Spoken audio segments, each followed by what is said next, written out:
Hello বন্ধুরা, আসসালামু আলাইকুম। Welcome back to another new video friends. কেমন আছেন আপনারা? আশা করি সবাই ভালো আছেন। তো বন্ধুরা, আজকের ভিডিওটা অনেক ডিফারেন্ট, কিন্তু অন্য ভিডিওতে আমি গেমিং ভিডিও দিই, আজকে কোনো গেমিং ভিডিও দিতেছি না। আজকের ভিডিওটা হইতেছে আমি আপনাদেরকে দেখাবো যাদের পিসি সমানে ক্র্যাশ করে, সমানে ল্যাগ করে, বা সমানে ফ্রিজ হয়ে যায়, বা সমানে মনে করেন অটোমেটিক শাটডাউন হয়ে যায়, বা কথায় কথায় বন্ধ হয়ে যায়, বা মনে করেন আপনার পিসি সমানে মানে উল্টাপাল্টা ক্র্যাশ করে, বা উল্টাপাল্টা বিহেভিয়ার শুরু করছে, বা এইসব ধরনের মানে উল্টাপাল্টা আচরণ শুরু করছে, কিভাবে এইসব সমস্যাগুলোকে আপনার ঠিক করবেন আজকে এক ভিডিওতে।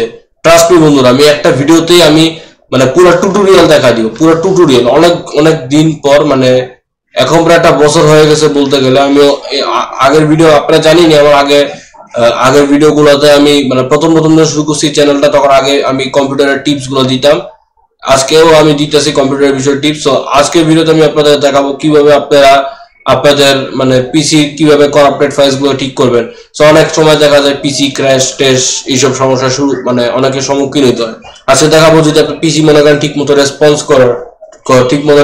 করে না, বা মনে করেন হ্যাং করে, কথায় কথায় হ্যাং করে, বা ল্যাগ করে, পিসি গেমিং এ গেম চালু করলে বা কোনো সফটওয়্যার ইউজ করলে ক্র্যাশ করে সমানে, বা পিসি অনেক ঝামেলা শুরু করে বা ডিস্টার্ব, যারা এইসব সমস্যার সম্মুখীন হইতেছেন, আমি তাদের জন্য এই ভিডিওটা আজকে নিয়ে আসছি। তো বন্ধুরা, আমরা শুরু করে দিই। Let's go. ফার্স্ট স্টেপ কি করতে হবে, আমাদের সার্চ বারে যেতে হবে। Means in case of Windows 10 11 মানে 10 11 একই জিনিস system. So there is no difference, just difference is ফিচারে। এখন ওকে নেবে আমাদের কমেন্ট প্রো ওপেন করতে হবে। আর অবশ্যই অবশ্যই অবশ্যই don't forget to run comment pro run as administrator. এটা খুবই ইম্পর্টেন্ট জিনিস। সো এটা কমেন্ট প্রো সবসময় রান অ্যাজ অ্যাডমিনিস্ট্রেটরের সাথে রান করতেই হবে, অলওয়েজ।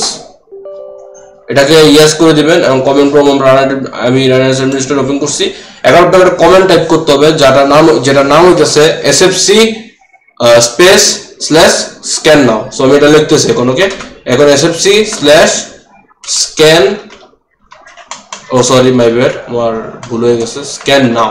এই কমেন্টটা লিখবেন, এই যে sfc স্পেস স্ল্যাশ স্ক্যান নাও, এই কমেন্টটা রেখে আপনাকে রান করতে হবে। এটা ওয়েট করতে হবে, আপনাকে ভয় পাওয়ার দরকার নাই। এখন আমারটার মধ্যে কোনো করাপ্টেড ফাইলস নেই, কারণ এটা আমি অনেক স্ক্যান করছি, যার কারণে এটা মানে যদি এটা না হয়, এই যে এখন আমারটা শুরু হয়ে গেছে। সো এইভাবে আপনাদের পুরনো মানে করাপ্টেড ফাইলগুলোকে অটোমেটিক রিপেয়ার করে দিবে। আই হোপ এই ভিডিওটা হেল্প করছে। যদি এটা করে আপনার পিসি হ্যাং করতেছে, বা সমানে আপনার পিসি মানে সমানে ডেটা লুজ হইতেছে, আপনার সবই ঠিক আছে, এর মানে বুঝে নিতে হবে পিসি হ্যাক হয়েছে। আর হ্যাকটা কেমনে বুঝবেন দেখাই দিই। আপনারা আগে সি ড্রাইভে যাবেন, সিকিউরিটিতে যাবেন। যদি দেখেন যে এমন কেউ আপনার মানে এমন একটা কোনো উইয়ার্ড মানে এমন কেউ আছে যেটা আপনার মানে চিনেন না, বা কারো অন্য মানুষের ইমেল, তখনই আপনি দেখে এটাকে রিমুভ করে দিতে পারবেন। তো এই হলো আজকে ভিডিও।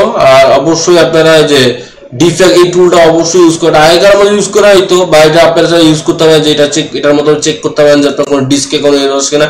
এরর থাকেও, এটা অলরেডি বলে দিবে যে আপনার ডিস্কে এরর, আপনার ওই ডিস্কে এরর। আগেকার আমলে যেটা হইতো যে হার্ড ডিস্ক আমলে এইসব এরর আসতো। সো আজকে ভিডিও এটুকুই, দেখাবে পরের ভিডিওতে বন্ধুরা। পরের ভিডিওতে আমি এই যে টোটাল ল্যান্ড ক্রুজারের ভিডিও দিব ইনশাআল্লাহ। আপনারা আমার জন্য দোয়া করেন।